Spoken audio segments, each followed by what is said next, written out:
નમસ્કાર મિત્રો, સ્વાગત છે તમારું અમારી ચેનલ ગુજ્જુ હેલ્ધી હેબિટ્સમાં. મિત્રો, આ 7 વસ્તુઓ તમે ન ખાતા આખી જિંદગી કિડની રહેશે નવા જેવી. મિત્રો, આજે ભારત દેશમાં એક એવી સાયલેન્ટ ક્રાઇસિસ એટલે કે એવી ગુપ્ત મહામારી ચાલી રહી છે જેના વિશે દેશની એક ખૂબ મોટી વસ્તીને અંદાજો પણ નથી. ICMRનો એક ડેટા કહે છે કે આજે ભારતમાં લગભગ 17% વયસ્ક વસ્તી ક્રોનિક કિડની ડિસીઝ એટલે કે કિડનીની ગંભીર બીમારીથી પીડિત છે. આનો અર્થ જાણો શું છે? દર 6 માંથી 1 ભારતીયની કિડની ધીમે ધીમે અંદરની અંદર દમ તોડી રહી છે. સિક્રેટલીનો અર્થ થાય કે કિડનીની કાર્યક્ષમતાનું ધીમે ધીમે અને લાંબા સમય સુધી ઓછું થવું. અને સૌથી ખતરનાક વાત જાણો છો શું છે? શરૂઆતના સ્ટેજમાં આનું કોઈ લક્ષણ દેખાતું નથી અને જ્યાં સુધી ખબર પડે ત્યાં સુધીમાં ઘણું મોડું થઈ ગયું હોય. પરંતુ ગભરાશો નહીં, આજે હું તમને આના લક્ષણો પણ જણાવીશ, આની પાછળનું અસલી વિજ્ઞાન પણ સમજાવીશ અને 7 એવી વસ્તુઓ વિશે પણ જણાવીશ કે જેને તમે હેલ્ધી સમજીને રોજ ખાઈ રહ્યા છો, પરંતુ તે તમારી નબળી કિડની માટે કોઈ ધીમા ઝેરથી કમ નથી. સાથે જ એવા 4 સુપરફૂડ પણ જણાવીશ જે તમારી થાકેલી કિડનીને નવું જીવન આપશે. તો વિડીયોને સ્કીપ કર્યા વિના પૂરો ચોક્કસ જોજો. મિત્રો, સૌથી પહેલાં તમારા શરીરને ચેક કરો.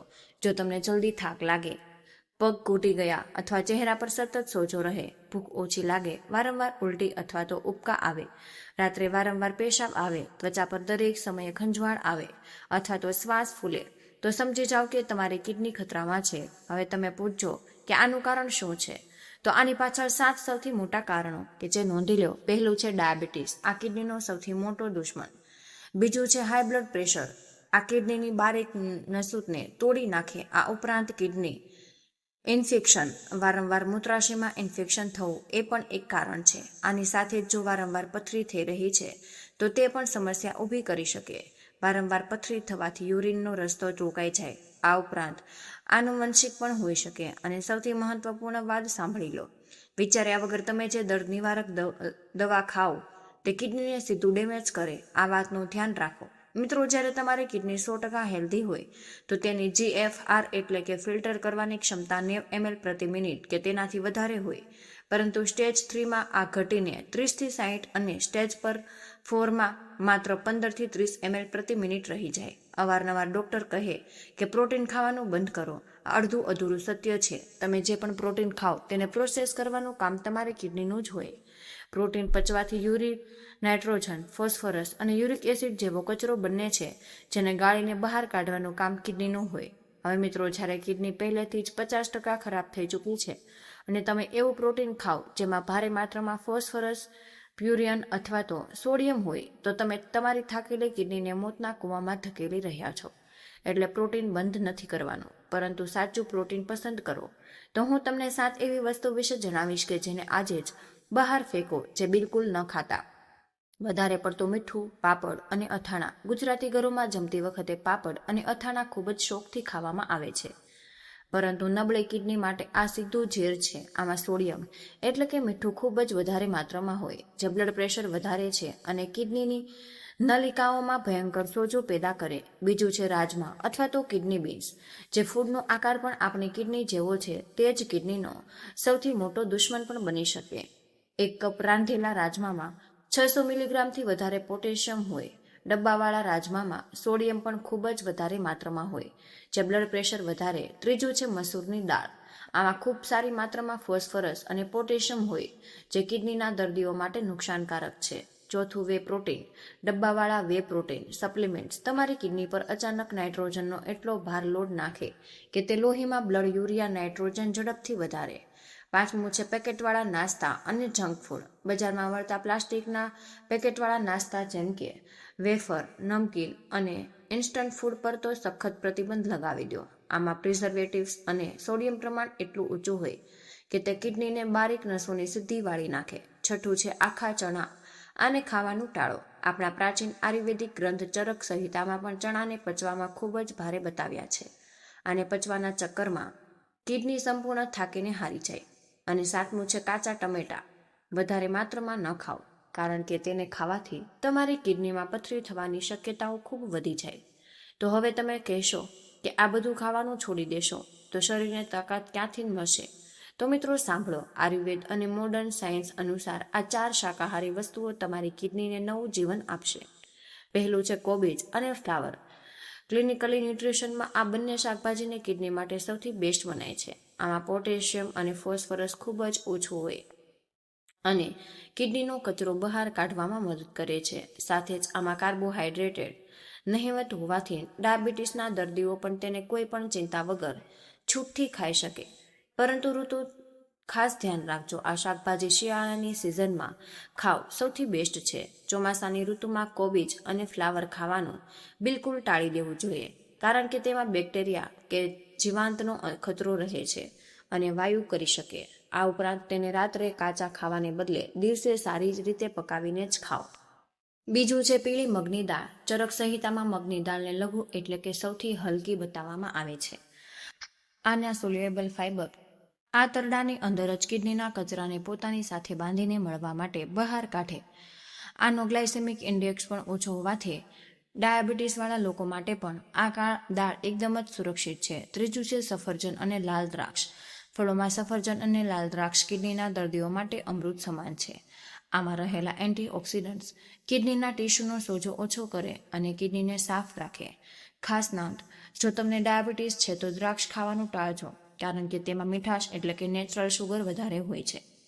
મિત્રો, સફરજન તમે અડધું ખાઈ શકો, છતાં ડોક્ટરની સલાહ ચોક્કસ લેવી. ચોથું છે સોયાબીનમાંથી બનતું પનીર, જેને ટોફુ કહેવાય છે. ઘણા લોકોને સામાન્ય પનીર અને ટોફુનું કન્ફ્યુઝન થાય છે, તો આ ખાસ સમજી લેજો કે આ ગાય કે ભેંસના દૂધવાળું ડેરી પનીર નથી. આ સોયાબીનના દાણામાંથી કાઢેલા દૂધમાંથી બનાવવામાં આવે છે. સામાન્ય પનીર કરતાં પણ આ પચવામાં એકદમ હળવું હોય અને કિડની માટે સુરક્ષિત છે. આ શરીરમાં એસિડનું લોડ બિલકુલ વધારતું નથી. સાથે જ આમાં શુગર કે ખરાબ કોલેસ્ટ્રોલ બિલકુલ ન હોય. ડાયાબિટીસના પેશન્ટ માટે પણ આ એક બેસ્ટ સુપરફૂડ છે. તો મિત્રો, આ તો થઈ કેટલીક બેઝિક વાતો, પણ ખરેખર કહેવાય તો વાત એવી છે કે કિડની જ્યારે ખરાબ થવાની શરૂઆત થાય ત્યારે બહુ જ ઓછા લક્ષણો એવા હોય છે કે જે પકડમાં આવે છે. જ્યારે દેખાતે લક્ષણો આપણને લોકોને જોવા મળે ત્યાં સુધીમાં લગભગ આપણી કિડની 70%થી 80% જેટલી ખરાબ થઈ ચૂકી હોય.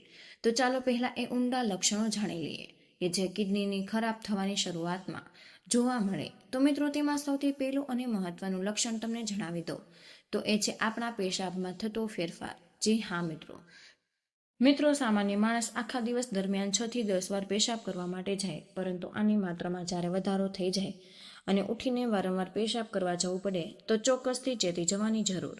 આ ઉપરાંત તમે જ્યારે પણ પેશાબ કરવા માટે જાઓ છો ત્યારે પેશાબની અંદર ખૂબ જ વધારે ફીણ ઉત્પન્ન થતા હોય અથવા ખૂબ જ વધારે ગંદી સ્મેલ આવતી હોય, તો મિત્રો બની શકે છે કે તમારા પેશાબની અંદર પ્રોટીન લીકેજ થઈ રહ્યું છે. પેશાબમાં ક્રિએટિન આવવાના 1 થી 1.5 વર્ષ પહેલાં જ પ્રોટીન લીકેજ થવા લાગે. તેની સાથે જો પેશાબ કરતી વખતે ખૂબ જ બળતરા થાય છે અથવા અટકીને પેશાબ આવી રહ્યો છે, તો આ તમારી કિડનીનું ઇન્ફેક્શન સૂચવે છે. તેને જરા પણ અવગણવું ન જોઈએ. ત્યાર પછી મિત્રો, આગળ વાત કરવા જઈએ. લક્ષણ નંબર 2 તે છે વહેલી સવારે કે આખા દિવસ દરમિયાન તમારા પગની ઉપર સોજો રહેવો. તેને દબાવતા જ ખાડો પડી જાય, તરત જ પાછો સરખો નથી થતો અને 15 થી 20 સેકન્ડથી વધારે સમય લાગે. વહેલી સવારે ઉઠો છો ત્યારે આંખની નીચેના પોપચા ફૂલી ગયેલા જણાય છે. તો આવું શા માટે થાય તે પણ જણાવી દો. કિડની માત્ર લોહીને શુદ્ધ કરતી નથી, પણ શરીરમાં રહેલા વધારાના સોડિયમને માત્ર દૂર કરવાનું કાર્ય કરે. જ્યારે આ સોડિયમને ફિલ્ટર નથી કરી શકાતું ત્યારે તે શરીરમાં જમા થવા લાગે. તેનાથી જ આ સોજો ઉત્પન્ન થાય. ત્યાર પછીના લક્ષણની વાત કરવા જઈએ તો મિત્રો, આપણી કિડની છે આપણી મુઠ્ઠી જેવડું એક અંગ છે. તે આપણી પીઠમાં પાછળ નીચેના ભાગ બંને બાજુએ આવેલી હોય.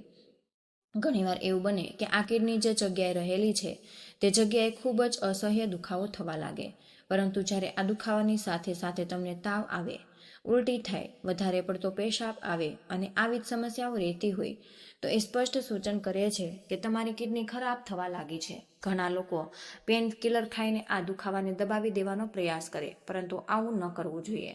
તેનાથી કિડનીને ઝડપથી નુકસાન થાય. આગળનું જે લક્ષણ એ છે કે તમારા લોહીમાં રહેલા લાલ કણો, આ લાલ કણ ઓક્સિજનને શરીરના જુદા જુદા અંગો સુધી પહોંચાડવાનું કાર્ય કરે. આખી રાત આરામ કર્યા પછી વહેલી સવારે ઉઠ્યા પછી તરત જ તમને લોકોને ખૂબ જ વધારે થાકનો અહેસાસ થાય, તો આ તેનું દેખતું ચિહ્ન બની જાય.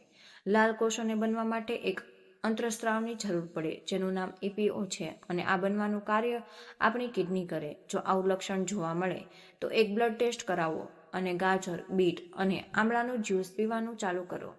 મિત્રો, કિડની ખરાબ થતા અન્ય જે લક્ષણો જોવા મળે છે તે છે ખંજવાળ. કોઈ પણ કારણ વિના જ આખા શરીર પર ખંજવાળ આવ્યા રાખે, અથવા તમારી ગરદનના પાછળના ભાગે કાળા ડાઘા થઈ જાય, તો આ એ ગંદકી તરફ સ્પષ્ટ સૂચન કરે જે કિડની ફિલ્ટર નથી કરી શકતી. આ માટે ડર્મોલોજિસ્ટ કે FT કરાવવાનું સૂચવે. આગળનું લક્ષણ છે ઊંચું બ્લડ પ્રેશર અને ડાયાબિટીસ. જ્યારે ડાયાબિટીસ વધે છે ત્યારે લોહી ઘાટું બનતું જાય અને કિડનીની સૂક્ષ્મ નાલિકાઓ જેમ ડેમેજ થવા લાગે. ઉપરાંત મિત્રો, હવે હું તમને લોકોને એવી કેટલીક બીજી વસ્તુઓ પણ જણાવું કે જેને તમારે ટાળવી જોઈએ. કાચા ટમેટા વધારે માત્રામાં ન ખાઓ, કારણ કે તેનાથી કિડનીમાં પથરી થવાની શક્યતાઓ ખૂબ જ વધી જાય છે. શિયાળાની સિઝનમાં મૂળાનું સેવન કિડનીના દર્દીઓએ ચોક્કસ કરવું જોઈએ. પણ યાદ રહે, સવારે અથવા બપોરના સમયે જ મૂળા ખાવા, રાત્રે ક્યારેય નહીં. જમતા પહેલા તેને આરોગવાનો આગ્રહ રાખો તો સારો ફાયદો થાય. સાથે આગળ વાત કરવા જાઓ તો આખા દિવસનું એક એવું હેલ્ધી રૂટીન સૂચવું કે જેને તમે ફોલો કરી લેશો તો ગેરંટી સાથે કહું છું કે કિડનીની સમસ્યાઓ સંપૂર્ણ દૂર થઈ જશે. સૌથી પહેલી, સવારે 5 થી 6 વાગ્યા વચ્ચે વહેલી ઉઠવાનો આગ્રહ રાખો. ઉઠ્યા પછી નવશેકું ગરમ પાણી પીવો. શરૂઆતમાં 1 ગ્લાસ શરૂ કરો, વધુ 4 ગ્લાસ સુધી તમે લઈ શકો. ત્યાર પછી ખુલ્લામાં 10 થી 15 મિનિટ વોકિંગ કરવું. ઘરે આવીને ખુલ્લી જગ્યામાં યોગા મેટ પાથરી દો. તમારે લોકોએ 10 થી 15 મિનિટ સુધી અનુલોમ વિલોમ અને 15 થી 10 મિનિટ સુધી કપાલભાતિ ચોક્કસ કરવું. કિડની કોઈ રાતોરાત ખરાબ નથી થઈ શકતી, એટલે એને રિપેર કરવામાં સમય લાગે, પરંતુ આનાથી રિકવરી ઝડપથી આવશે. આ ઉપરાંત ગોમુખાસન, સર્વાંગાસન, તિતલી આસન, શવાસન, પવન મુક્તાસન અને ડાયાબિટીસ હોય તો મુડુકાસન પણ કરવું જોઈએ. જો શરીર બરાબર સાથ આપે તો 15 થી 20 મિનિટ સૂર્ય નમસ્કાર કરવા. આ બધું કર્યા પછી 45 મિનિટ સુધી 1 કલાક કંઈ જ ન ખાવું જોઈએ. અને 1 કલાક પછી સવારનો નાસ્તો તમારે કરવો. બજારમાં ભજીયા કે ગાંઠિયા અવોઇડ કરો અને ઘરનો નાસ્તો જ ખાઓ. બપોરના સમયે ભોજન કરતા પહેલા એક નાની વાટકી ભરીને સલાડ ચાવીને ખાઓ, જેમાં કાકડી, મૂળા, ગાજર, બીટ વગેરે લઈ શકાય. બપોરના ભોજનમાં માત્ર ઘઉંની રોટલી ખાવાના બદલે દેશી અનાજ કે જેને આપણે મિલેટ્સ કહીએ, એટલે કે બાજરો, મકાઈ, જુવાર, રાગી, જવ, તેનો ઉપયોગ કરવો. ઘઉંની રોટલી ખાઓ તો 4ના બદલે 3 કરી દો અને શાકની માત્ર 2 વાટકી કરો. ભોજન સાથે 1 વાટકી દહીં કે છાશનું સેવન કરો. દહીં, છાશ સિવાયની અન્ય સફેદ વસ્તુઓ જેમ કે મીઠું, મેંદો અને ખાંડ બને તેટલું દૂર રહેવું.